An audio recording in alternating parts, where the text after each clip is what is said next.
Et c'est l'évangéliste Mario Massicotte qui vous accueille à cette émission de télévision de la série Les actualités prophétiques. Bien, nous sommes dans une saison où nous examinons les paroles prophétiques que Jacob avait prononcées sur ses 12 fils, lesquels vont devenir les 12 tribus d'Israël. Et nous examinons aussi les bénédictions et les paroles prophétiques que Moïse a prononcées également sur les 12 fils de Jacob. Présentement, nous sommes en train de parler de la tribu d'Issachar et nous avons mentionné quelques endroits qui sont vraiment très importants sur ce territoire-là, les événements, des endroits où des événements importants se sont produits.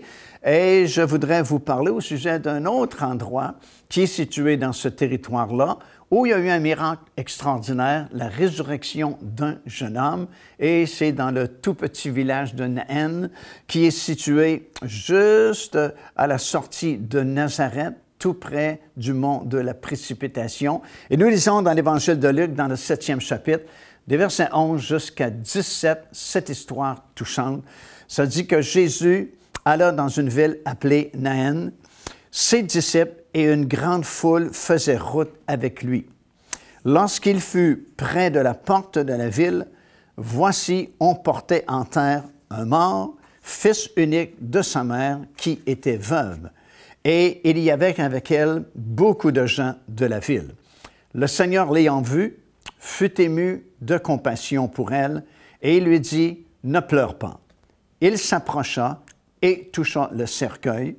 Ceux qui le portaient s'arrêtèrent, et il dit, « Jeune homme, je te le dis, lève-toi. » Et le mort s'assit et se mit à parler. Alors, effectivement, c'est un grand miracle qui s'est produit dans cette toute petite ville, comme j'ai mentionné, qui est située à la sortie de Nazareth, qui à l'époque était qu'un petit village aussi, à peine quelques familles demeuraient à Nazareth, la ville où Jésus a grandi. Et à la sortie de Nazareth, vous avez ce petit village de Naïn qui est situé tout près du mont de la précipitation.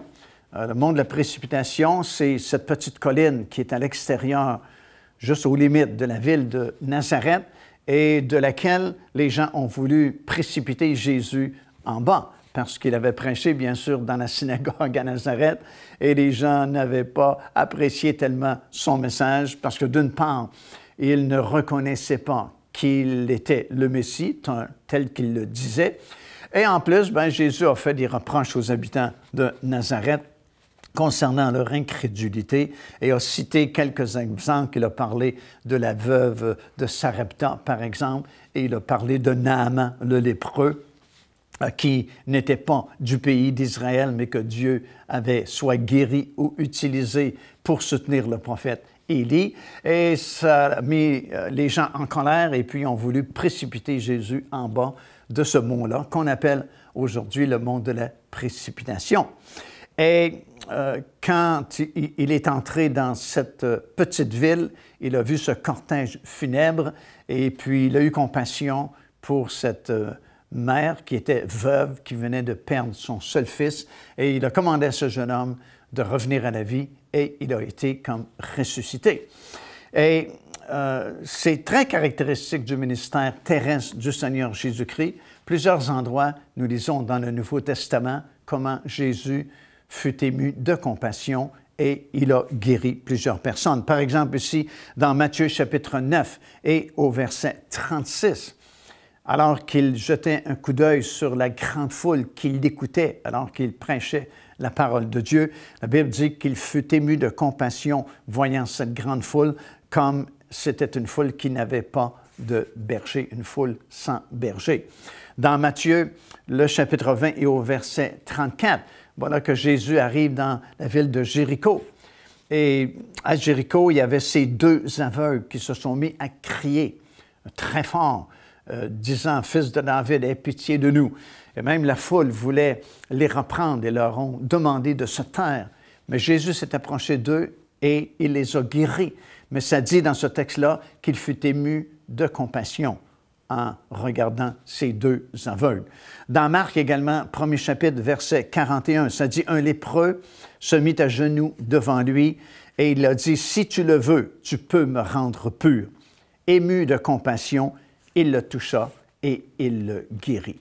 En réalité, nous lisons également dans Hébreux, le 4e chapitre, à compter du 15e verset, « Car, dit l'apôtre, nous n'avons pas un souverain sacrificateur qui ne puisse compatir à nos faiblesses. Au contraire, il a été tenté comme nous en toutes choses, sans commettre de péché. Approchons-nous donc avec assurance du trône de la grâce, afin d'obtenir miséricorde et de trouver grâce pour être secouru dans tous nos besoins. » Alors, évidemment, Jésus est encore ému de compassion lorsque nous avons des besoins dans notre vie. Et comme l'apôtre dit dans l'Épître aux Hébreux, nous n'avons pas un souverain sacrificateur qui ne peut compatir à nos faiblesses et à nos besoins, parce que lui-même s'est fait homme. Et il a vécu comme un homme sur cette terre, sur cette planète. Et il connaît bien les tentations et les faiblesses des êtres humains, et il est compatissant pour nous secourir dans nos besoins. Déjà depuis plusieurs années, les émissions de télévision, les actualités prophétiques sont diffusées un peu partout sur cette planète et des dizaines de milliers de personnes les ont vues et ont été bénies. Aujourd'hui, nous avons besoin de votre aide pour continuer la diffusion de ces émissions un peu partout sur la planète. Et à tous ceux qui nous feront parvenir un don d'au moins 50 $, j'aimerais vous donner ce coffret, un nouvel enseignement, 2 DVD dont le titre est « Le cri de minuit ». C'est vraiment un enseignement très spécial, très révélateur, destiné aux gens de notre génération tout particulièrement. Alors faites-nous parvenir votre don, minimum 50 $ à Pain de Vie aujourd'hui même.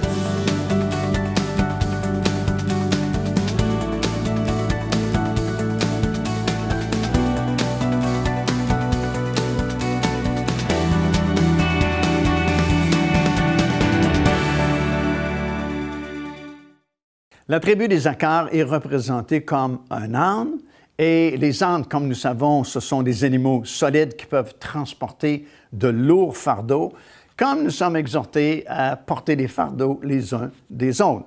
Mieux encore, la Bible nous exhorte à nous décharger de tous nos fardeaux sur le Seigneur Jésus-Christ et de ne porter que son joug à lui, parce que son joug est doux et léger, comme nous le lisons dans l'Évangile de Matthieu, le 11e chapitre, et au verset 28. Jésus lui-même s'est présenté à Israël comme son roi sur le dos d'un âne. On sait qu'il s'était rendu sur la montagne des Oliviers. Il avait demandé à ses disciples d'aller à la ville et de lui amener cet âne qui était attaché à un poteau. Et puis, il est monté sur cet âne, a traversé le pont qui, à l'époque, reliait la montagne des Oliviers à la porte dorée, et il a voulu faire son entrée triomphale à Jérusalem et être accepté comme le Messie et le roi. Mais comme nous savons, en cette journée-là, malheureusement, il a été rejeté, malheureusement pour le peuple juif, parce que le royaume de Dieu n'a pu être établi à ce moment-là. Mais bénédiction pour nous, parce que 4 jours plus tard exactement, il était crucifié sur la croix de Golgotha et le salut est devenu accessible pour n'importe quelle personne sur la planète, n'importe qui parmi toutes les nations de ce monde, puisque la Bible a dit « Quiconque maintenant invoquera le nom du Seigneur pourra être sauvé. » Alors voilà la prophétie que Moïse a donnée sur Isaacar. C'est dans Deutéronome chapitre 33 et les versets 18 et 19.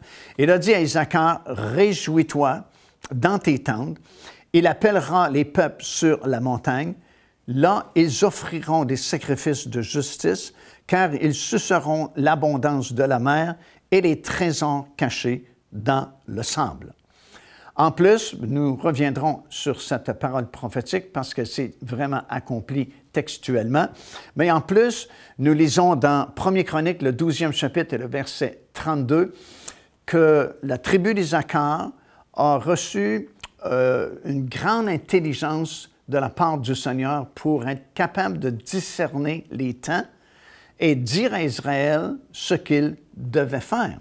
C'est dans ce passage-là que nous lisons ce texte qui dit ceci, « Des fils d'Isaacar ayant l'intelligence des temps pour savoir ce que devait faire Israël. » En fait, c'est un reproche que Jésus avait fait aux pharisiens à son époque, tel que nous le lisons dans l'Évangile de Matthieu dans le 16e chapitre. Il leur a dit ceci, « Le soir, vous dites, il fera beau, car le ciel est rouge, et le matin, il y aura de l'orage, car le ciel est d'un rouge sombre. Vous savez discerner l'aspect du ciel et vous ne pouvez discerner les signes des temps. » Évidemment, ce que Jésus voulait leur dire, c'est que lui, Jésus, le Messie, était au milieu d'eux et ils n'étaient même pas capables de le discerner, de le comprendre, de le savoir. Alors, ils étaient bons dans le domaine naturel pour prédire les choses, mais ils ne pouvaient pas discerner que cet homme était le Messie qui avait été promis à Israël. Dans Matthieu chapitre 24 et le verset 39, c'est un passage vraiment qui nous fait réfléchir, nous qui vivons à la fin des temps, parce que Jésus a bien dit dans ce passage de l'Écriture qu'il en serait à la fin des temps comme il en était à l'époque de Noé. Et bien sûr, on connaît l'histoire de Noé, alors qu'il a construit cet énorme bateau, alors qu'il n'avait pas tombé de pluie encore sur la terre, il n'y avait que la rosée le matin qui pointait pour arroser le sol. Et il a prêché la parole de Dieu pendant très longtemps. Et malgré sa prédication, il y avait beaucoup d'incrédulité. Et Jésus dit, il en sera de la même façon à la fin des temps, beaucoup d'incrédulité, même si on prêche beaucoup concernant le retour du Seigneur Jésus-Christ.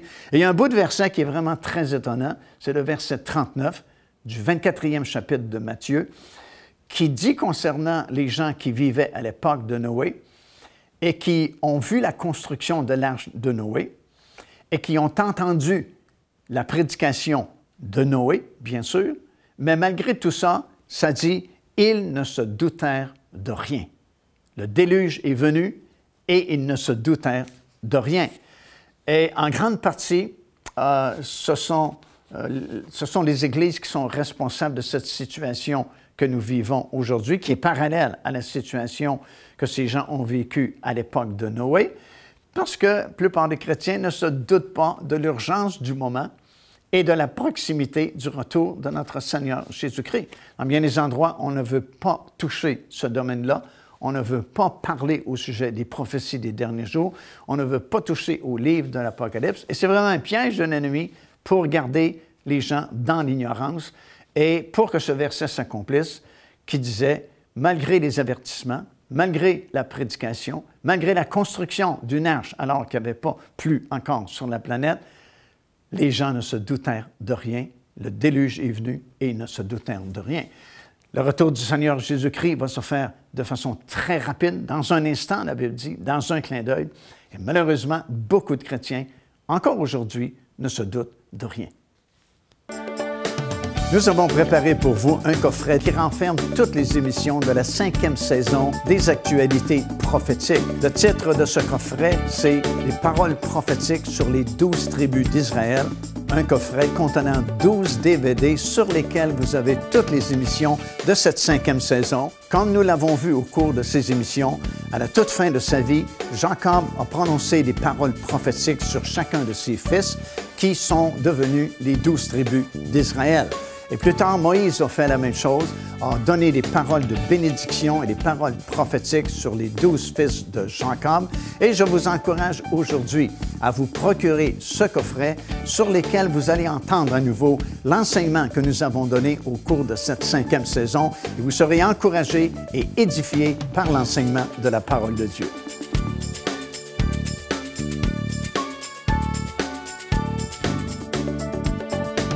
Alors, comme nous l'avons lu dans la parole du Seigneur, les fils d'Issachar ont reçu cette intelligence-là de la part du Seigneur de discerner les temps à leur époque pour dire à Israël ce qu'il devait faire vis-à-vis certaines situations. Et aujourd'hui encore, Dieu peut nous donner l'intelligence des temps afin que nous puissions discerner à quelle époque nous vivons et savoir ce que l'Esprit dit à l'Église présentement. Parce que c'est évident que le Saint-Esprit parle énormément à l'Église du Seigneur Jésus-Christ. D'ailleurs, dans le livre de l'Apocalypse, dans seulement 2 chapitres, ce même verset est répété à 7 reprises. Et ce verset, c'est celui-ci, que celui qui a des oreilles pour entendre, entende ce que l'Esprit dit à l'Église. Et évidemment, dépendant des époques, dépendant des générations dans lesquelles nous vivons, le Saint-Esprit parle différemment parce qu'il y a différentes urgences. Il y a différentes choses qui sont plus importantes que d'autres à certaines époques. Mais à notre époque, ce qui est vraiment primordial, c'est de discerner l'époque dans laquelle nous sommes, nous vivons, et comprendre que le retour du Seigneur est vraiment très proche et que, conséquemment, il y a certains ajustements qui doivent être faits dans notre marche chrétienne. Et les fils d'Issachar avaient reçu ce précieux talent de pouvoir discerner les temps pour dire à Israël ce qu'il devait faire. Et si nous approchons du Seigneur, si nous nous tenons proches de lui, définitivement, il va nous parler par son Saint-Esprit, va nous donner ce discernement que nous avons besoin à cette époque-ci, afin que notre lampe soit allumée et que nous fassions une réserve d'huile, comme Matthieu chapitre 25, la parabole des 10 vierges, nous enseigne. Dans la tribu également d'Issachar, il y a eu certains personnages importants qui ont marqué leur époque, comme un certain juge en Israël du nom de Tola, qui fut juge en Israël pour une période de 23 ans, comme nous le lisons dans les Écritures, et il a été suscité après la sombre période où Abimelech, d'une ambition sans frein, avait semé la terreur parmi le peuple et la mort parmi les enfants d'Israël. Et à la suite, Tola est venu et ce fut un règne très calme. Dans Juge chapitre 10 et au premier verset, nous lisons ceci. Après Abimelech, Tola, fils de Pua, fils de Dodo, homme d'Issachar, se leva pour délivrer Israël. Il habitait à Shamir, dans la montagne d'Éphraïm. Ce fut un règne très calme et un repos pour Israël. Un autre personnage important de cette tribu-là, c'est Bécha. Bécha fut le deuxième roi d'Israël après Jéroboam. Alors, on a déjà parlé de Jéroboam, qui a été le premier qui a fait la division, bien sûr, avec les 10 tribus du Nord et formé ce qu'on a appelé le royaume du Nord. Bien, après Jéroboam, ce fut Bécha. Et celui-ci, comme nous le lisons dans les Écritures, a perdu son humilité du tout début et il a suivi les mêmes traces que son prédécesseur Jéroboam. Et dans le premier roi, 15e chapitre et au verset 16, nous lisons ceci. Il y eut guerre entre Asa et Bécha, roi d'Israël, pendant toute leur vie. Asa était roi de Juda et Bécha était roi d'Israël. Et la Bible dit qu'il y a eu guerre tout au long de leur vie. Plus loin, dans 1er roi, chapitre 16 et le verset 12, nous lisons ceci. Zimri détruisit toute la maison de Bécha, selon la parole que l'Éternel avait dite à Bécha par Jéhu le prophète, à cause de tous les péchés que Bécha et Éla, son fils, avaient commis et qu'ils avaient fait commettre à Israël, héritant par leurs idoles le Dieu d'Israël. Et nous lisons au sujet de cette prophétie qui a été donnée par Jéhu dans 1er roi, chapitre 16, des versets 1 jusqu'à 3. La parole de l'Éternel fut ainsi adressée à Jéhu, fils de Hanani, contre Bécha. Je t'ai élevé de la poussière et je t'ai établi chef de mon peuple d'Israël. Mais parce que tu as marché dans la voie de Jéroboam et que tu as fait pécher mon peuple d'Israël pour mériter par leurs péchés, voici, je vais balayer Bécha et sa maison et je rendrai ta maison semblable à celle de Jéroboam, fils de Nébat. Cette parole fut accomplie lorsqu'il voulut attaquer Asa, qui était roi de Juda, qui lui était un homme de bien. On apprend qu'il avait fait construire un grand fort qu'on avait appelé Rama. C'était comme une espèce de muraille, lisons-nous, et Asa eut vraiment peur à cause de cela et a demandé l'aide du roi de la Syrie. Mais ce n'était pas vraiment quelque chose qu'il aurait dû faire parce qu'il a été reprimandé par l'Éternel. On lit ça dans 1er Chronique, chapitre 16, des versets 7 jusqu'à 10, parce que Dieu s'est irrité aussi contre Asa parce qu'il n'a pas placé sa confiance entièrement dans l'Éternel, mais il a eu recours au roi de Syrie pour combattre Bécha à cette époque-là. Et c'est une leçon que nous apprenons de plutôt mettre notre confiance dans l'Éternel parce qu'il est un Dieu fidèle, un Dieu fort et puissant qui peut combattre pour nous lorsque nous remettons entre ses mains l'issue de la bataille. C'est une autre leçon que nous apprenons de ces tribus d'Israël.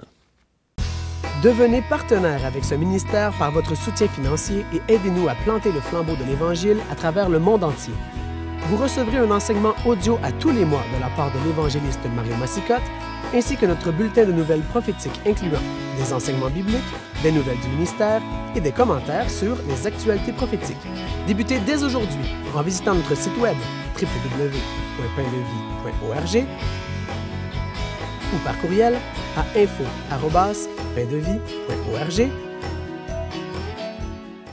Un autre personnage important dont nous lisons le récit dans l'Ancien Testament, c'est cette Sunamite qui était une habitante de Sunem, qui était dans le territoire d'Isaacar à cette époque-là.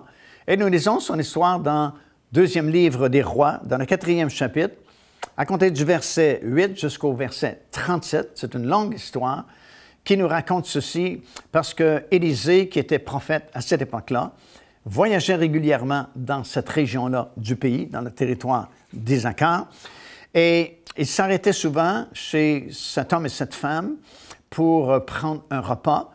Et la femme lui a dit, c'est dans 2e Roi, 4e chapitre, comme j'ai mentionné, « Bien, étant donné que le prophète vient souvent ici et prend un repas avec nous, ce serait bien de lui construire un appartement, une chambre, puis qu'il puisse se reposer avec un bureau, un chandelier et un lit, pour qu'il puisse méditer et prier et puis préparer son ministère. » Et c'est ce qui s'est fait. Elle a fait construire cet appartement pour l'homme de Dieu. Et à chaque fois qu'Élisée venait dans cette région-là du pays, il s'arrêtait chez ces gens-là et puis se reposait quelques jours dans cet appartement qu'elle avait fait construire.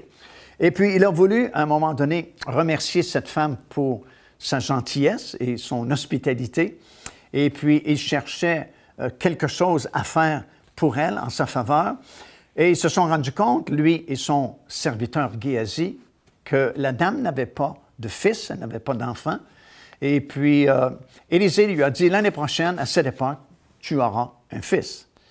Et la femme a accepté la parole du prophète comme vérité. Et effectivement, elle est devenue enceinte et l'année suivante, elle a accouché d'un fils. Les années ont passé et un jour, son fils est allé rejoindre son père qui moissonnait les champs et soudainement, il a été pris d'un mal de tête violent. Il a été ramené à la maison et la Bible dit que la dame a pris son enfant sur ses genoux jusqu'à l'heure du midi et à l'heure du midi, l'enfant est mort. Et c'était très triste, évidemment, parce que c'était le seul enfant qu'elle avait. Et en plus, c'était l'enfant de la promesse, de la parole du prophète Élisée. Et puis, ce qu'elle a fait, elle a pris son enfant et elle a monté avec son enfant dans l'appartement qu'elle avait fait construire pour l'homme de Dieu, pour Élisée. Et elle a couché son enfant sur le lit qu'elle avait préparé pour l'homme de Dieu, que l'homme de Dieu s'était servi à chaque fois qu'il venait dans cette région-là du pays. Et puis, elle a laissé l'enfant, elle a demandé à son mari de préparer pour elle des chevaux et un char. Et puis, son mari est étonné parce que elle veut monter jusqu'au Mont Carmel pour rencontrer Élisée, évidemment. Son mari est surpris parce qu'il lui dit, ce n'est ni une nouvelle lune ou un sabbat, pourquoi aller là-bas? Et elle dit, tout va bien. Et c'était vraiment une leçon de foi que nous apprenons dans ce passage-là, parce que quelquefois nous avons des luttes, nous avons des tribulations, nous avons des attaques. Quelquefois nous trébuchons parce que l'ennemi nous a placé des choses très difficiles sur notre chemin. Et plutôt de se plaindre et de murmurer et de critiquer Dieu parce que ces choses arrivent dans nos vies, bien, c'est une leçon qui nous exhorte à faire comme cette femme, malgré le fait qu'elle avait perdu son fils, le fils de la promesse, elle a déclaré « tout va bien ». Et elle s'est rendue jusqu'au Mont Carmel et puis elle s'est adressée à Élisée et elle a dit à Élisée que ce n'est pas elle qui avait demandé pour avoir un fils. Comment se fait-il que la parole qui lui avait été donnée s'est accomplie et que quelques années plus tard, soudainement, son fils est mort? Vous savez, souvent, après une grande victoire, l'ennemi vient attaquer de nouveau pour tenter de nous faire perdre la victoire que nous avons gagnée. Quelquefois, nous voyons des gens qui ont une maladie, qui sont glorieusement guéris par le Seigneur Jésus-Christ, et il y a une attaque de l'ennemi peu de temps après, et qui ramène la même maladie, comme pour voir qu'est-ce que la personne fera, comment elle va réagir. Et c'est un peu ce qui s'est produit ici.